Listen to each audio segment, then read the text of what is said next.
लोग आज गौसे आजम की करामत को रखना चाहते हैं। आया है किताबों में कि अल इस्तिकामत तो फौकल करामत, करामत से बढ़कर इस्तिकामत है।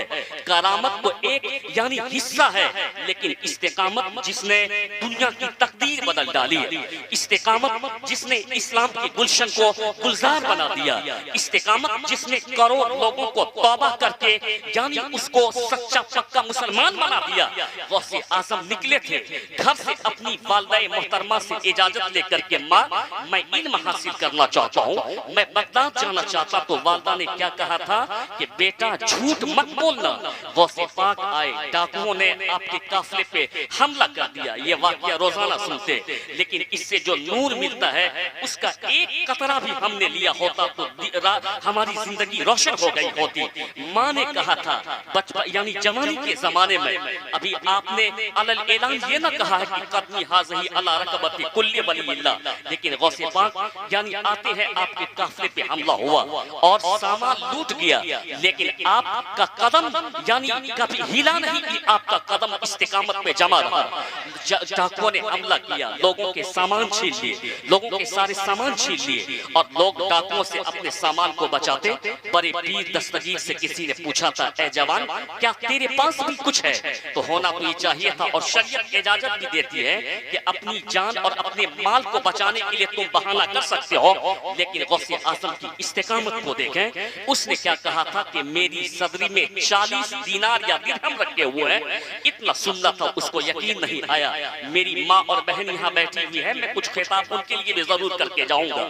गौसे आजम की माँ ने नसीहत किया था, माँ जब हो लाजवाब तो बेटा गौसे आजम पैदा होता है, बाप जब हो लाजवाब तो बेटा गौसे आजम होता है। मेरी माँ और बहन, मैं आपके लिए भी कुछ जरूरी चीजें आज बता करके जाऊंगा। जब वहाँ सारे सामान लूट लिए गए, लेकिन बड़े पीर अभी नौजवान है, आपका कदम हिला नहीं है, बल्कि आपका कदम तो जमा हुआ है, आप इस्तिकामत के साथ खड़े हुए हैं। उसने कहा था कि मेरे पास भी 40 दीनार है। वो हैरान होता कि लोग माल छुपाते, ये कहता कि 40 दीनार। कहा कहाँ है? चल मेरे सरदार के पास। सरदार के पास गया, कहा कि जवान कहता मेरे पास दीनार है। कहा कि कहाँ तेरे पास दीनार? कहा मेरी सदरी में सिल दी गई है वो दीनार। जैसे ही सदरी को चाक किया गया, ये बात आम है, लेकिन इससे जो नूर मिलता है आज तक आपने इस पे अमल नहीं किया। वाकई में बड़े पीर दस्तगीर के वो दीनार निकल आए। कहा कि लोग तो अपना माल छुपाते हैं, लेकिन तुमने अपना माल कैसे जाहिर किया? पीर ने कहा था कि मैं घर से निकलते वक्त अपनी माँ से वादा किया था कि हालात चाहे जैसे भी हो, अब्दुल कादिर कभी भी झूठ के करीब नहीं जाएगा। तो गौसे आजम के इस इस्तिकामत ने उन रहगनों और उन डाकुओं के दिल को ऐसा हिला दिया। डाकू कहता है कि अब्दुल कादिर तुमको अपनी माँ का वादा याद है, हमको अपने रब का वादा याद नहीं। तौबा पढ़ करके सही रास्ते पे आके वली बन जाता है। तो जो काम करामत से नहीं होता, वो काम इस्तिकामत से हो जाएगा। नारे तकबीर। यानी जो काम करामत से नहीं होता। धीरे से बोलिए, कोई सुन लेगा तो क्या कहेगा? अल्लाह अकबर। नारा जोर से लगाइए ना, नारे तकबीर, नारे रिसालत, फैजाने सरकार गौसे आजम, मसलके आला हजरत अल्लामा गुलाम गौस रजा साहब किबला मरकजी।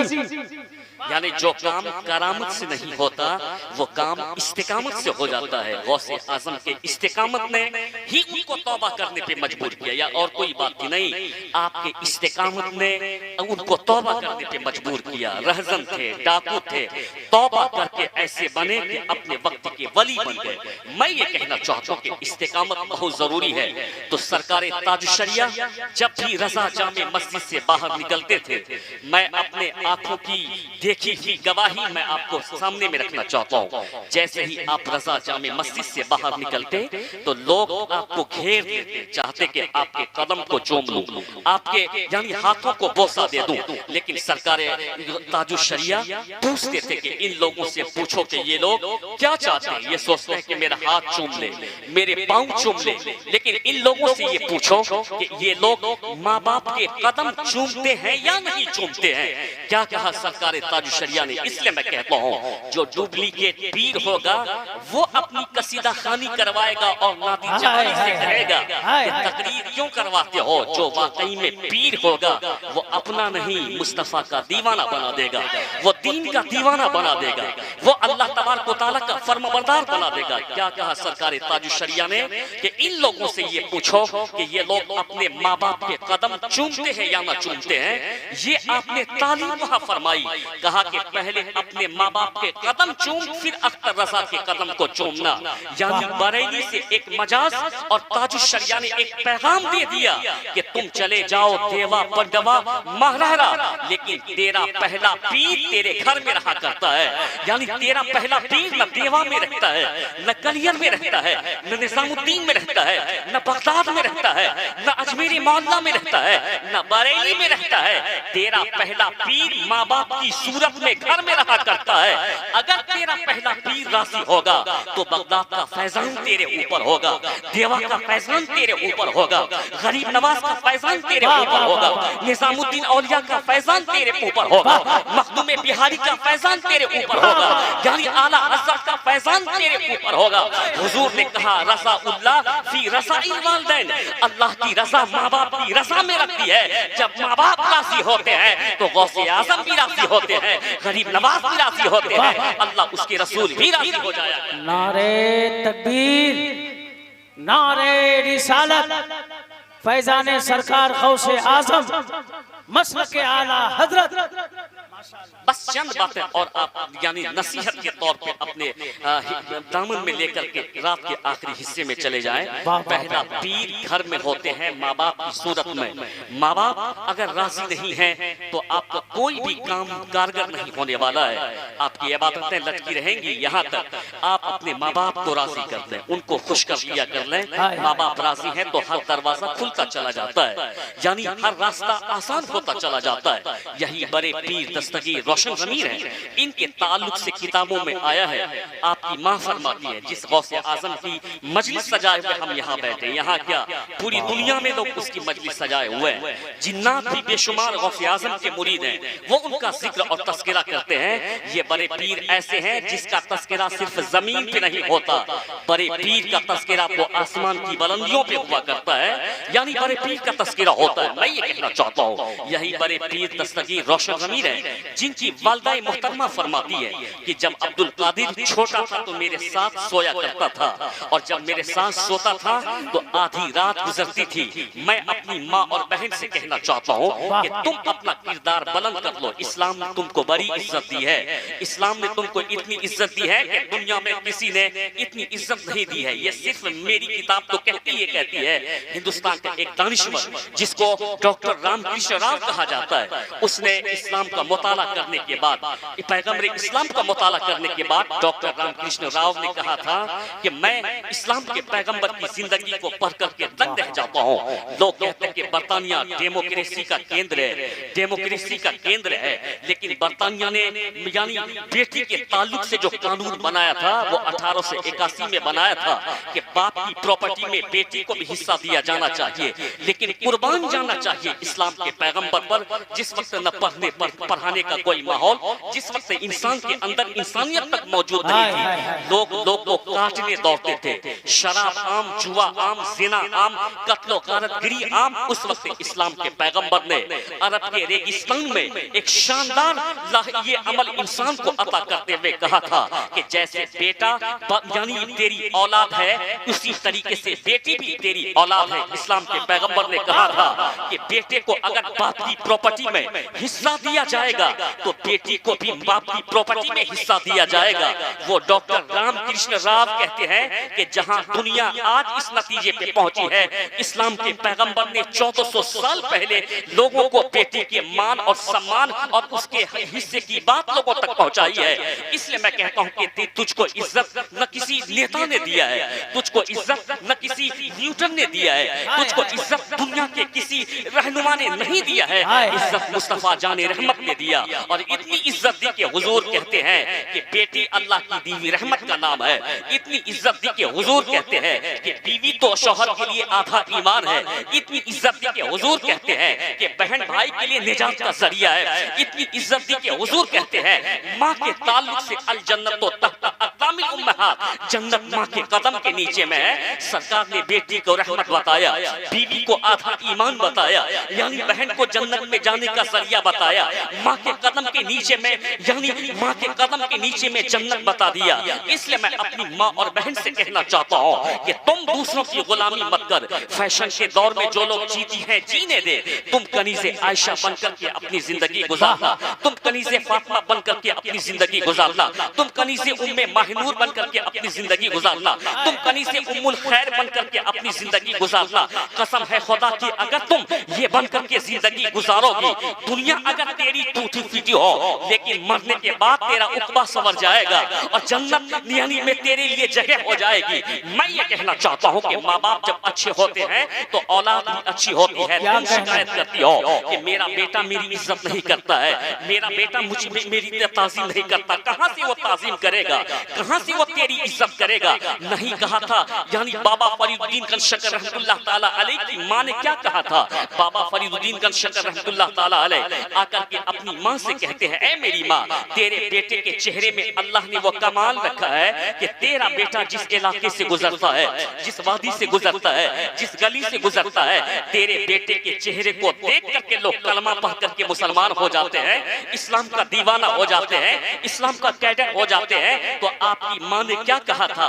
ये जुमला मेरी माँ और बहन के लिए है कि उनकी माँ ने क्या कहा था? कहा था कि बेटा ये तेरे चेहरे का कमाल नहीं, ये तो तेरी माँ की तरबियत का कमाल है कि अल्लाह ने तुझको ये मकाम और मनसब अता फरमाया। इसलिए कि बेटा मैंने कभी भी तुमको बिला वुजू दूध नहीं पिलाया है, बावजू दूध पिलाया है। जब कैरेक्टर माँ बाप का अच्छा हो तो यानी औलाद भी अच्छी होती है। इसलिए मैं कहना चाहता हूँ कि तुम कनीज़े फातिमा बन जा, कनीज़े आयशा बन जा। इस्लाम ने तुमको बड़ी इज्जत अता फरमाई है। एक सहाबिया मुस्तफा की बारगाह में आती है जिसको अस्मा बिन्त यजीद कहा जाता है। वो सरकार की बारगाह में आकर के कहती है, या रसूल अल्लाह, आज मैं कई औरतों की तरफ से नुमाइंदगी करने के लिए आई हूँ, उनकी तरफ से मैं आई हूँ कि हुजूर मैं एक सवाल करना चाहती हूँ। मेरी माँ और बहन जरा गौर से इनको सुने। अस्मा बिन्त यजीद ने आकर के कहा, सरकार कई औरतों की तरफ से मैं आज नुमाइंदगी करने के लिए आई हूँ, मैं एक सवाल करना चाहती हूँ। कौन सा सवाल? कहा कि या रसूल अल्लाह, मर्द तो जिहाद करते हैं, मर्द तो यानी दिगर काम करते हैं, या रसूल अल्लाह, मर्द जिहाद में जाते हैं, मर्द ईदैन की नमाज अदा करते हैं, मर्द दिगर काम करते हैं, औरतों के ऊपर पर्दा लाजिम करार दिया गया है, हम जिहाद में नहीं जा सकती, हमारे ऊपर ईदैन की नमाज नहीं है, हमारे ऊपर जुमा की नमाज नहीं है, मर्द तो हमसे नेकी में आगे बढ़ जाएंगी। मेरी माँ और बहन जरा आप गौर से सुने। कल की माँ ये फिक्र करती थी कि हमारी नेकियां कैसे बढ़ जाएं, आज की माँ ये फिक्र करती है कि यानी हम फैशन में कैसे आगे बन जाएं। आज फैशन का मुकाबला होता है, कल की माँ तिलावत का मुकाबला करती थी, इबादत का मुकाबला करती थी, अपनी नेकियों के ताल्लुक से फिक्रमंद रहती थी। अस्मा बिन्त यजीद ने क्या कहा था? या रसूल अल्लाह, मर्द तो आगे बढ़ जाएंगे जो कि वो ईदैन की नमाज अदा करते हैं, जुमा की नमाज अदा करते हैं, वो तो जिहाद करते हैं। हुजूर के उस जुमले को सुनिए और आप अपनी किस्मत में नाज कीजिए कि पैगंबर इस्लाम ने क्या मकाम आपको अता फरमाया है। ठीक कहा था सरकार आला हजरत ने कि वह जो न थे तो कुछ न था, वह जो न हूं तो कुछ न हूं, जान वो है जहान की, जान है तो जहान है। हुजूर मुस्कुराते हुए कहते हैं कि इस औरत का सवाल देखो कितना अच्छा है और मुझको ये अच्छा लगा कि ये अपने दीन के ताल्लुक से फिक्रमंद है, ये अपनी आखिरत के ताल्लुक से फिक्रमंद है। हुजूर ने क्या फरमाया था कि तुम मत घबराओ, तुम अपने घर में रह करके अपने बच्चों की परवरिश करो, तुम घर में रह करके इबादत करो, तुम अपने शौहर का दिल मत तोड़ो बल्कि अपने शौहर को खुश कर दिया करो अपनी खिदमत के जरिए और अपनी मोहब्बत के जरिए, अपनी वफादारी के जरिए अपने शौहर को खुश कर दिया करो। तेरे शौहर अगर ईदगाह जाते हैं ईद की नमाज अदा करने के लिए तो तुम अपने शौहर को तैयार कर देना। मिसाल के तौर पे मैं ये कहना चाहता हूँ, अगर तेरी शौहर ईदगाह की तरफ जाए तो तुम जूते ला करके उनको दो, तुम कपड़ा ला करके उनको दो, तुम उनको सुरमा ला करके उनको दो, तुम इतर ला करके उनको दो। हुजूर की हदीस ये बताती है, अगर एक बीवी अपने शौहर को तैयार करके ईदगाह भेजे, अल्लाह जितना सवाब शौहर को देगा, अल्लाह उतनी ही नेकी बीवी को अता फरमा देगा।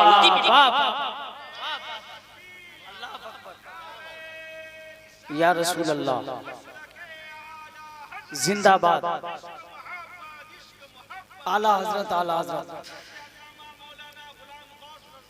जिंदाबाद जिंदाबाद। इसलिए मैं अपनी माँ और बहन को कहना चाहता हूँ कि हुजूर ने क्या फरमाया कि तुम अपने शौहर को तैयार कर दो, अल्लाह उतना ही सवाब और उतनी ही नेकी तुमको देगा जितनी नेकी के ईदगाह से लौटने के बाद एक मर्द को मिलता है। ये मकाम मज़हब इस्लाम ने आपको अता फरमाया, इसलिए आप अपने मज़हब पे अमल करें। आज हम देखते हैं कि 10-12 साल से रिपोर्टेशन कितने खराब है। हमारी बच्चियां जन्नत का रास्ता छोड़ करके दूसरों के साथ जहन्नम का रास्ता इख्तियार कर लेती है, मोहब्बत के नाम पर, प्यार के नाम पर, लव के नाम पर। यानी ये मोहब्बत जो जहन्नम ले जाने वाली मोहब्बत है, ये प्यार जो कि दुनिया में, और आपने देखा होगा कि बहुत सारी लड़कियां तो 2 महीने के बाद उनका मर्डर हो जाता है। कोई फांसी पे लटका दी जाती है, कोई जला दी जाती है, कोई काट करके दरिया में बहा दी जाती है। क्या मतलब, न दुनिया के तेरे पास रही, दीन तो तुमने पहले ही यानी लुटा दिया। इसलिए मैं अपनी माँ बहन को कहना चाहता हूँ कि तुम ये मुसम्मम इरादा कर लो, मैं फकीर क्यों ना बन जाऊं, लेकिन मैं कनीज़े फातिमा बन करके अपनी जिंदगी गुजारूंगी। मुझको दुनिया की कोई दौलत नहीं चाहिए, मुझको तो मुस्तफा की जन्नत चाहिए। अगर आपने ये इरादा बना लिया, हमारी नस्लें बिगड़ेगी नहीं, हमारी नस्लें ज़बरती भी नजर आएगी, हमारी नस्लों का कल्याण हो जाएगा, हमारी नस्लें बेहतर होती चली जाएगी। इसलिए माँ का रोल नस्ल को बेहतर करने में अहम होता है, इसलिए कि माँ ज्यादा तौर पर अपने बच्चों से लगी रहती है, उनका वक्त उनके साथ स्पेंड होता रहता है। इसलिए माँ अच्छी होगी तो औलाद भी अच्छी होगी। बात दूर न चली जाए, मैं अपने लोगों से कहना चाहता हूँ कि अपने माँ बाप की कद्र कीजिए। बात चली थी कि हुजूर ताज शरिया ने क्या कहा था कि कह इन लोगों से कि ये पहले अपने माँ बाप के कदम को चूमे, फिर अख्तर रजा के कदम को चूमे। इसको ओरिजिनल पीर कहा जाता है, इसको असली पीर कहा जाता है। जो रहे रजा जामे मस्जिद में तो दर्स दे इस्लाम का, जो रहे अगर अफ्रीका में तो दर्स दे इस्लाम का, जो रहे अगर अमेरिका में तो दर्स दे इस्लाम का। इसलिए मुझ जैसा 1 लाख मौलवी कोई काम नहीं कर पाता है जो काम सरकारे ताज शरिया के कदमे मुबारक की वजह से हो जाता था। इसलिए कि जो जीता है अल्लाह उसके रसूल के लिए, उसका पूरा वजूद मकबूल हो जाता है, हाथ चेहरा मकबूल हो जाता है। इसलिए कि वो जब भी कदम रख देते हैं, यही हाल था सरकारे ताज शरिया का। इंडिया के किसी इलाके में कदम रख रहे हैं तो वहां भी तौबा करके सुन्नी सही अकीदा मुसलमान बन जाए, और जिम्बाब्वे में, अफ्रीका में, ऑस्ट्रेलिया में अगर कदम रख दे तो डॉक्टर आपकी सूरत को देख करके तौबा करके मुसलमान हो जाए।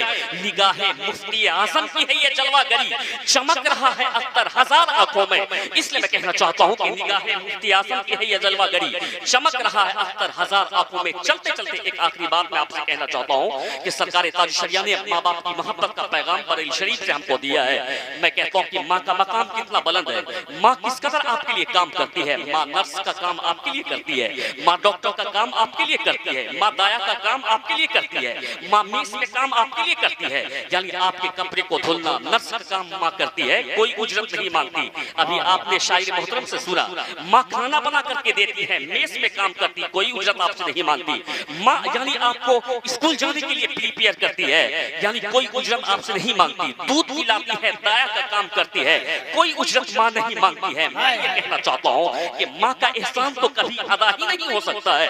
अब्दुल्ला इब्ने मुबारक, अब्दुल्ला इब्ने उमर रज़ी अल्लाह तआला अन्हु, जो कि जलील कद्र साहब रसूल हैं, वो कहते हैं कि मैं खाने काबा के सामने में खड़ा था तो मैंने क्या देखा कि एक यमन से जवान आया, उसने अपनी बूढ़ी माँ को पीठ पे लाद लिया।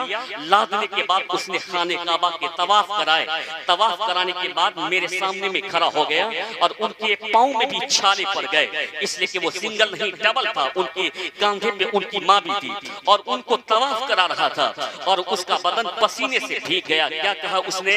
यमन से आने वाले उस जवान ने कहा था कि ए अब्दुल्ला इब्ने उमर, आपने देखा कि मैंने अपनी बूढ़ी माँ को अपनी पीठ पे उठाया और इस गर्मी में खाने काबा का तवाफ कराया है, मेरे कदम चूर हो गए, मैं पसीना से शराबोर हो गया, क्या मैंने अपने माँ का हक अदा कर दिया? अब्दुल्ला इब्ने उमर ने क्या फरमाया था? वो जलील क़द्र साहब रसूल कहते हैं कि तुमने अपनी माँ को एक दिन उठाने का काम किया, तेरी माँ ने 9 माह तक तुझको शिकम में उठाने का काम किया है, अभी तो एक दिन का हिसाब बराबर नहीं हुआ है, तुम हक अदा नहीं कर सकते। बेहतर ये है कि अपने माँ बाप को राजी कर ले, इसी में भी दुनिया बेहतर हो जाएगी और आखिरत भी बेहतर हो जाएगी। इसलिए मैं कहना चाहता हूँ कि अपने माँ बाप की खिदमत कीजिए और बुजुर्गों से मोहब्बत कीजिए। गौसे पाक की करामत को लोग बयान करते हैं, गौसे पाक की यानी उस करामत को कम बयान करें जिसमें आपने मुर्दे को जिंदा किया, जिसमें आपने कश्ती को यानी बाहर निकाल दिया। गौसे आजम की उस करामत को बयान करें कि गौसे आजम ने किस कदर लोगों से मोहब्बत फरमाई, किस कदर तालिबान उलूम नबिया से आपने मोहब्बत फरमाई, किस कदर उनको प्यार की नजर से देखा, किस कदर आपने दीन को जिंदगी बख्श दी, किस कदर आपने अखलाक का दरिया बहा दिया। वली वो होता है यानी हवा में चलने वाला, पानी पे तैरने वाला, यानी आग पे चलने वाला, ये वली नहीं होता, बल्कि मुस्तफा की शरीयत और सुन्नत को जिंदा कर देने वाला, उसका आईनादार बन जाने वाला, उसका सरापा मुजस्समा बन जाने वाला। उसकी सुबह देखे तो मदीने वाले आका याद आए, उसकी शाम देखे तो मदीने वाले आका याद आए, उसकी गुफ्तार से मुस्तफा के गुफ्तार का पता चले, उनके किरदार से मुस्तफा के किरदार का पता चले। नहीं सुना था आपने बायज़ीद बुस्तामी रज़ी अल्लाह ताला अन्हु, आप अगर हमको सही वक्त पे बैठाते तो फिर तकरीर शुरू होती, लेकिन चलते चलते एक आखिरी बात मैं कहना चाहता हूँ। मैं ये कहना चाहता हूँ कि इस्लाम न किसी तलवार न किसी तशद्दुद की बुनियाद पर, इस्लाम मोहब्बत की बुनियाद पर, इस्लाम क्वालिटी की बुनियाद पर, इस्लाम हक़ानियत की बुनियाद पर, इस्लाम अच्छाई की बुनियाद पर, इस्लाम ज़रूरत की बुनियाद पर, इस्लाम ज़रूरत की बुनियाद पर फैला है। जब लोग परेशान हो जाते हैं तो इस्लाम अपने दामन में उसको ठंडी हवा देता है, जब लोग परेशान हो जाते हैं इस्लाम उसको रास्ता दिखाता है। जब दुनिया यानी दुनिया जब तनज़्ज़ुली के दहाने पे आ जाती है इस्लाम उसको रास्ता दिखाता है। हज़रत बायज़ीद बुस्तामी रज़ी अल्लाह ताला अन्हु के करीब में यहूदी रहा करता था, यानी यहूदी रहता था, वो परदेश चला गया, उनके घर बीवी थी, बच्चे थे, एक शब्द बच्चे रोने लगते हैं, बायज़ीद बुस्तामी के कान में ये आवाज जाती है, आप फज्र की नमाज पढ़ करके आते अपने खादिम को बुला करके कहते हैं कि पता कर इस घर से रात को रोने की आवाज क्यों आती है।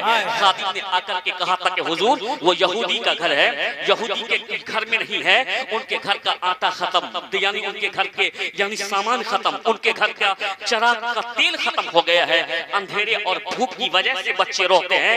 हजरत बायज़ीद बुस्तामी, मैंने कहा था कि वली वो होता है जिनकी सुबह शाम देखने के बाद मुस्तफा याद आ जाए, इसलिए मैं आपसे कहना चाहता हूँ वली वो होता है जिनको देखने के बाद खुदा याद आ जाए, और सच में उम्मती वो होता है जिनको देखने के बाद मुस्तफा याद आ जाए। इसलिए कहना चाहता हूँ कि अपने कैरेक्टर को ऐसे बनाएं कि आपको देख करके दुनिया कहे ये मुस्तफा का गुलाम, मुस्तफा का दीवाना है। मैं ये कहना चाहता हूँ कि बायज़ीद बुस्तामी रज़ी अल्लाह ताला अन्हु यानी जाते हैं, उनके बाद आप अपने खादिम को बुला करके असर के वक्त कहा कि तुम सामान लेकर के आओ। कोई आटा लेके आया यानी दाल लेकर के आए, तरह तरह के सामान उनके घर भिजवा दिया गया। हजरत बायज़ीद बुस्तामी ने उनका मजहब नहीं पूछा था, मेरे मजहब ने इसका पैगाम नहीं दिया है, मेरे मजहब ने कहा है कि पड़ोस में रहने वाला किसी भी मजहब से ताल्लुक रखता हो वो तेरा पड़ोसी है। मोमिने कामिल तब होगे जब उसकी जरूरत को पूरी करोगे, यानी मोमिने कामिल तब तुम होगे जब उसकी जरूरत को पूरी करोगे। बायज़ीद बुस्तामी कई दिनों तक आया है, किताबों में के महीनों तक, खैर इतने दिनों तक आप भेजते रहे। जब उनका शौहर लौट करके आया, आकर के अपनी बीवी से माफी मांगता है, कहता है कि मैं तुझसे माजरत खा हूँ, मैं तुझसे माफी का तलबगार हूँ, घर के सामान खत्म हो गए होंगे, यानी तेल खत्म हो गया होगा, बच्चे रोते होंगे। उसने मुस्कुरा करके कहा कि हमें कोई परेशानी नहीं हुई, पास में मुसलमानों के बाबा रहते हैं, उसने वो शाम के वक्त में सारा सामान मुझको भेज दिया करता था। इतना सुनना था, वो कहता है कि आज तो अपना अपनों के लिए नहीं करता है, आज हालत ऐसी हो गई है कि एक माँ के पेट से पैदा होने वाला, यानी एक माँ के पेट से पैदा होने वाला दो भाई एक आंगन में नहीं रह सकता, टट्टी लगा लेता है या तो बोंटीबाल कर लेता है। ये मुसलमानों की पसमानदगी का आलम है। मोहब्बत नहीं होगी तो मजबूत कैसे होगे? इत्तेफाक नहीं होगा तो मजबूत कैसे होगे? इत्तेहाद नहीं तो मजबूत कैसे होगे? तेरे पैगंबर ने मोहब्बत का पाठ पढ़ाया था, आज तुम उससे जलते हो कि वो गिर जाए, तेरे जलने से वो नहीं गिरेगा। अल्लाह जिसे चाहता बेहिसाब अता फरमाता है। हाँ, तेरे जलने से इतना जरूर होगा कि तेरे नामे आमाल में बुराई लिख दी जाएगी। और अगर तुम उनसे मोहब्बत करते, उनके लिए दुआ करते, हुजूर कहते हैं कि एक मोमिन दूसरे के लिए दुआ करता है तो फरिश्ता उनके हक में दुआ किया करता है। अगर तुम अपने भाई से खुश होकर के दुआ करते तो फरिश्ता तेरे हक में दुआ करता। बात दूर न चली जाए, बायजीद बुस्तामी ने कई दिनों तक उनकी खबरगिरी फरमाई। वो उस यहूदी कहता कि चल, आज तो अपना अपनों के लिए नहीं करता है, वो तो हमारे मजहब का भी नहीं, मुसलमान का बाबा है, चल उनका शुक्रिया अदा करते हैं, चल चल करके उनका शुक्रगुजार बनते हैं। दौरे दौरे आए, उनकी बीवी भी आई, वो यहूदी कदम में गिर जाता, कहता कि सरकार आपने जो किया है एक भाई अपने भाई के लिए नहीं करता है। हजरत बायजीद बुस्तामी के जुमले को सुनिए, मैंने पहले ही कहा था कि वली वो होता है जिनकी सुबह शाम देख करके मदीने वाले आका याद आ जाए। तो बायजीद बुस्तामी ने उठा करके कहा था कि क्यों शर्मिंदा करते हो, मैंने कोई बड़ा काम नहीं किया है। मेरे पैगंबर कहते हैं कि जो जहां रहता है उनके चार जानिब रहने वाला उनका पड़ोसी होता है। तब तक वो मोमिन कामिल नहीं हो सकता जब तक कि अपने पड़ोसियों के हाल चाल को नहीं जान ले। मैंने कोई बड़ा काम नहीं किया, अपने पैगंबर की बातों पे अमल किया है और मैंने अपने पैगंबर के उस फॉर्मूले पे अमल किया है। यहूदी आपकी सूरत को देख करके कहता है कि जब आपके अखलाक का ये आलम है तो नबियों के इमाम के अखलाक का आलम क्या होगा? जब आप इतने अच्छे हैं तो आपके नबी कितने अच्छे होंगे, आपका दीन कितना अच्छा होगा, आपके दीन की किताब कितनी अच्छी होगी। इसलिए अब देर मत कीजिए, आप हाथ बढ़ाइए, कलमा पढ़ाइए, मुसलमान बना लीजिए। इतना कहना था, यहूदी, उसकी बीवी, उसका बच्चा मुसलमान हो जाता है।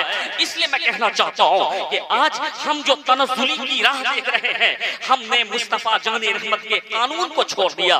ठीक कहा था किसी ने के तरीके मुस्तफा को छोड़ना है वजह बर्बादी, इसी से कौम दुनिया में बेइख्तियार हो। ये मोहब्बत काम आने वाली है, इसलिए कि दुनियादार से जब मोहब्बत की जाती है तो उसमें धोखा मिलता है, उसमें दगा मिलता है, उसमें या उस मोहब्बत में पासदारी नहीं होती। लेकिन जब अल्लाह वालों से मोहब्बत की जाती है, मिसाल के तौर पर गौसे आज़म से मोहब्बत की जाती है, गरीब नवाज से मोहब्बत की जाती है, या महबूब इलाही से मोहब्बत की जाती है, या मखदूम पाक से मोहब्बत की जाती है, या आला हज़रत सरकार से मोहब्बत की जाती है, ये इस मोहब्बत में कोई दगा नहीं, इस मोहब्बत में कोई खयानत नहीं, बल्कि इस मोहब्बत का सीला अल्लाह अता फरमाता है। हुजूर ने क्या कहा था? 1400 साल पहले सरकारे दो जहां ने फरमाया, हुजूर कहते हैं कि अल मरउ मअ मन अहब्बा, इंसान उसी के साथ होता है जिससे वो मोहब्बत किया करता है।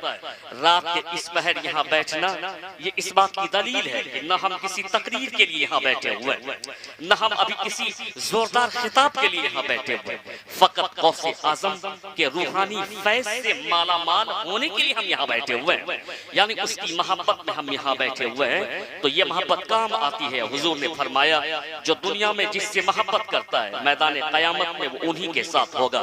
तो आज हम बड़े पीर दस्तगीर रोशन ज़मीन से मोहब्बत फरमाते हैं, आज हम उनकी मोहब्बत का इजहार फरमाते हैं, आज हम उनकी मोहब्बत की बात करते हैं। मैं ये कहना चाहता हूँ कि वाकई में ये तो पीरों के पीर है, लेकिन जो उनसे सिलसिले का पीर होता है उस पीर का जब जवाब नहीं तो पीरों के पीर का क्या जवाब होगा। मैं ये कहना चाहता हूँ कि वाकई में पीर वो होता है जो अपना कैडर और अपना दीवाना आपको न बनाए, बल्कि वो मुस्तफा जाने रहमत का दीवाना और इस्लाम का कैडर आपको बना दे, उसी को हकीकत में पीर कहा जाता है। मैं ये आपसे कहना चाहता हूँ कि एक जगह हम गए थे, या नादिर भाई भी हमारे साथ में, वो पीर साहब रात भर कसीदा खानी करवाते रहे। कभी अपनी कसीदा खानी करना, रात के इस लम्हे में कुछ जरूरी बात आप मुझसे सुन लें, अपनी कसीदा खानी, अपने बेटे की कसीदा खानी, अपने घर वालों की कसीदा खानी।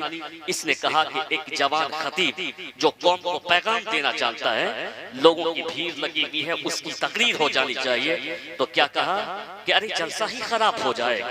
मैं ये कहना चाहता हूँ कि पीर हो कैसा, पीर हो फख्रे अजहर ताजुशरिया जैसा, यानी पीर कैसा हो, पीर हो फख्रे अजहर ताजुशरिया जैसा पीर हो।